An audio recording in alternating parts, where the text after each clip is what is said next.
नमस्कार, बहुत बहुत स्वागत है आपका न्यूज़ 18 के डिजिटल प्लेटफॉर्म पर। मैं हूं आपके साथ ऋतु ज्ञानवादी।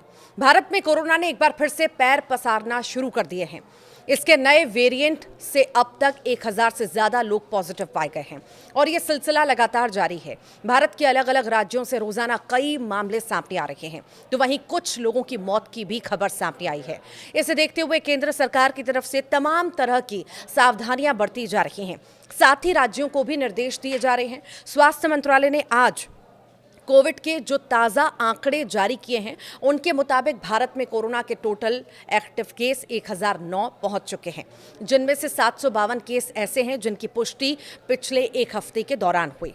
तो वहीं कोविड की वजह से देश में 7 लोगों की मौत हो चुकी है। महाराष्ट्र में 4, केरल में 2 और कर्नाटक में 1 व्यक्ति की कोविड से मौत हो गई। माना जा रहा है कि भारत में कोविड में बढ़ते केस 2 नए वेरिएंट्स की वजह से हैं और इस वजह से राजस्थान में एक जान चली गई, जिसकी पुष्टि भी हो चुकी है।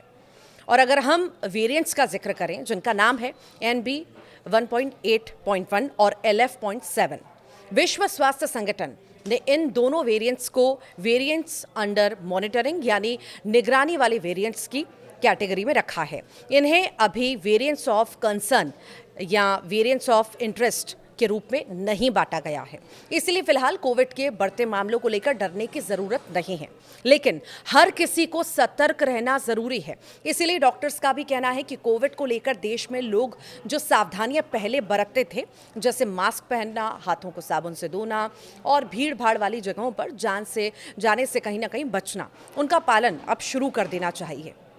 दिल्ली में कोविड के तेजी से बढ़ते हुए मामलों को लेकर दिल्ली सरकार ने एडवाइजरी जारी की है। दिल्ली के स्वास्थ्य मंत्री पंकज कुमार सिंह ने स्वास्थ्य अधिकारियों के साथ कोविड-19 को लेकर बैठक की। उन्होंने अस्पतालों को ऑक्सीजन स्टॉक बेड्स की उपलब्धता जो है सुनिश्चित करने के निर्देश भी दिए। इसी के साथ ही वेंटिलेटर्स, दवाइयाँ, वैक्सीन का पर्याप्त स्टॉक रखने के लिए भी कहा गया है।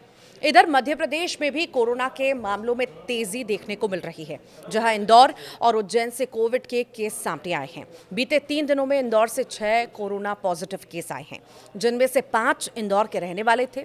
देश में लगातार इसी तरह स्थितियां बनी हुई हैं। कोरोना के मामले एक बार फिर से रफ्तार पकड़ने लगे हैं। हफ्ते भर में ही यहां संक्रमण के मामलों में तेजी से वृद्धि हुई है, जिसने लोगों को डरा भी दिया है। ऐसे में लोगों के मन में भी कई तरह के सवाल हैं। कई लोग लॉकडाउन की बातें भी सोशल मीडिया पर कर रहे हैं। ऐसे में आइए जानते हैं कि ये फैसला कब लिया जाता है और इसके क्या नियम हैं। लॉकडाउन ऐसे ही दरअसल नहीं लगाया जाता। सरकार की तरफ से ये फैसला तभी लिया जाता है जब कोरोना से होने वाली मृत्यु दर काफ़ी ज़्यादा हो जाए, यानी कोरोना फैलने से लोगों की मौत का बहुत ज़्यादा खतरा हो। ऐसे में तमाम मार्केट और बाकी चीज़ें बंद कर दी जाती हैं। लॉकडाउन आखिरी विकल्प होता है। इससे पहले सरकारों की तरफ से कुछ हल्की पाबंदियां लगाई जाती हैं और लोगों को सावधान रहने के लिए कहा भी जाता है।